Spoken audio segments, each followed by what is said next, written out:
Church of Brian. So there's a lot of Facebook hate going around right now about the gay marriage decision and about that insufferable lady from Oklahoma who's been divorced 3 times, is on her 4th marriage, is cheated on, from what we can tell, at least half the husbands. People are going nuts, specifically Christians. So let me have a word with my Christian friends real quick.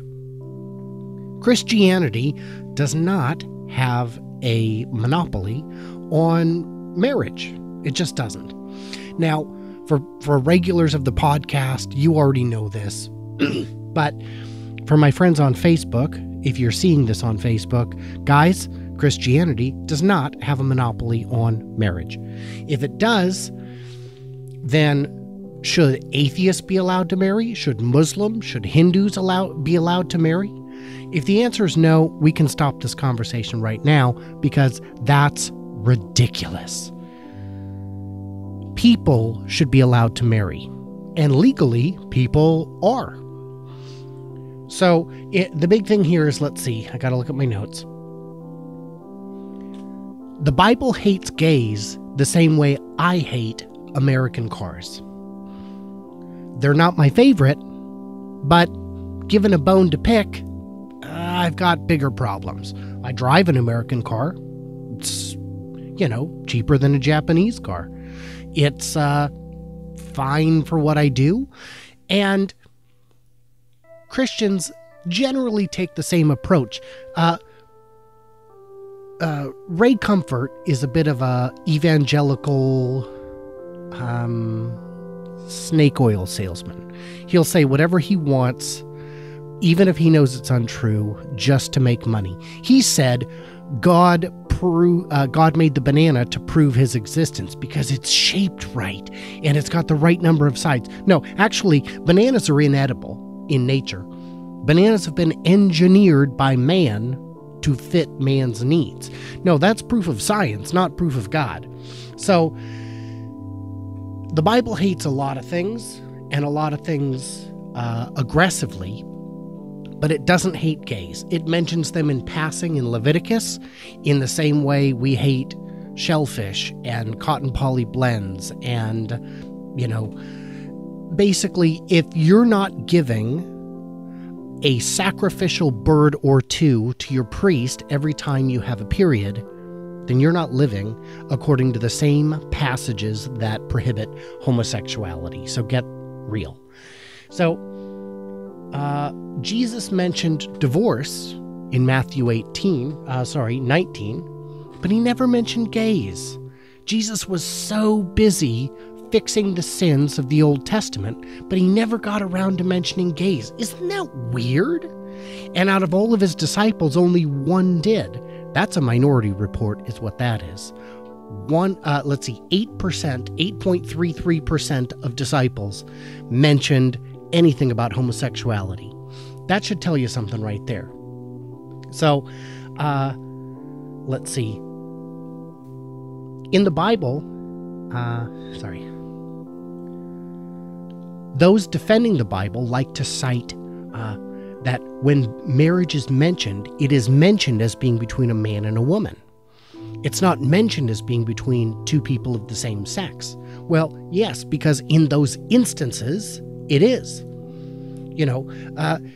There are things, you cannot derive from the fact that something wasn't mentioned that it must be strictly forbidden and sinful. That's absurd. It's like when they said anything of cloven hoof, which also chews cud. Okay, that is a broad thing. But saying Jason owned a goat doesn't mean Jason is forbidden from ever owning a sheep. That's bullshit. So let's see. Now, here's the thing to realize. People who are of same-sex orientation are not committing any crimes. It's not illegal for them to love who they love. It's not illegal for them to hold hands. It's not illegal for them to be intimate. And it's not illegal for them to marry. You cannot be a martyr by oppressing the rights of others. That's absurd. You are not standing up for what you believe in because you don't even know what you believe in. No, you're standing up for what you want. Maybe you think it's yucky. I don't know, and I don't care. So people on Facebook who you see spouting random nonsense about how gays are wrong and it's one man and it's not Adam and Eve, it's not Adam and Steve, it's Adam and Eve. Well, that's great for Adam and Eve, but not so much for Adam's buddy Bruce. So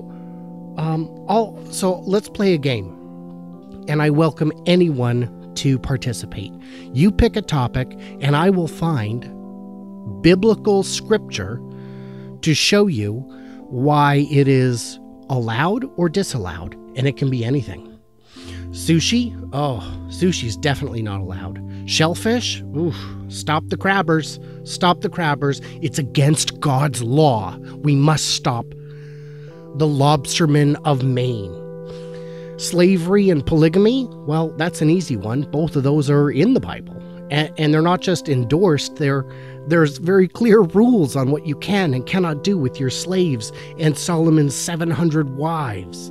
I mean, that guy, oh my gosh. So let's see here. What else we got? Nuclear war.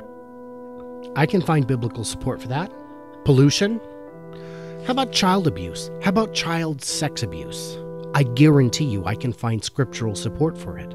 Now, mind you, the Bible doesn't actually say that, but if you're saying the Bible hates gays, buddy, I can assure you I'll find scriptural passages that support it more than your hatred of gays. Abortion? Oh, buddy, that's an easy one. God did the biggest abortion ever with the Great Floods. Abortion's totally normal. So what else? The Holocaust. Oh, you telling me the smiting of the twin cities of Sodom and Gomorrah doesn't justify wiping out people with whom we have subtle differences? Give me a break. None of this stuff. It's easy to say, I believe in God. Good for you. I hope it gives you comfort, but it doesn't give you the right to legislate it on others. The enemy of marriage is not gay marriage. Gay marriage does nothing to change the value of your marriage. Gay marriage is something that gay people do. So yeah, you might not like their choices, their lifestyle. I don't like the choices and lifestyle of a lot of people. I think old people having sex is kind of gross.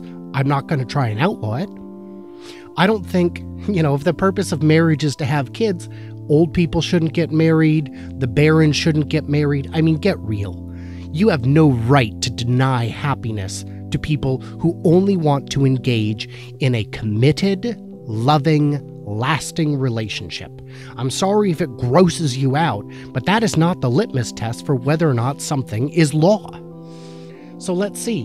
Facebook haters, help me out here. How many people on Facebook who deny gay rights have been divorced? Among my circle of friends, it's all of them. So if you want to stop gay marriage, you have to first stop divorce. And then you have to go back to paying goats and chickens for your spouse. And then, you have to go back to marrying your brother's widow if he dies. There's so much ridiculousness here. You're taking life lessons from a Bedouin book of fairy tales written by desert people thousands of years ago, handed down orally generation after generation, and then eventually transcribed. It's ridiculous. So what are you going to do? How are you going to deal with this? They're not breaking the law. All you're doing is ensuring that people whom you don't like don't get to enjoy the final step of commitment that you so gleefully enter into and gleefully exit out of. You could piss them off. You could say, great, gay marriage, yes, gay divorce, no. Texas actually did that because they recognized prior to the previous rule, the current ruling, they had recognized out-of-state marriages, but they would not recognize them sufficiently to allow divorce. That's pretty cruel. I mean, divorce is bad enough, but a divorce that's illegal? Oh, man. Not for me, man. No, thank you. So here's the thing. You need to get off your high horse, stop judging others, and if you want to live with Christ, you need to learn forgiveness, love for your brother, patience, temperance. Because if I can prove that the Holocaust was a good idea based on Scripture, which I assure you I can, then, yeah, you can support anything using that same book of cherry-picked Scripture, wildly interpreted just to fit your own twisted, perverted views of what you think imaginary space Christ himself would want. So yeah, let's do this. Post me something you want biblically defended and I'll do it in a future podcast. I welcome your challenge. That's the Church of Brian for this week.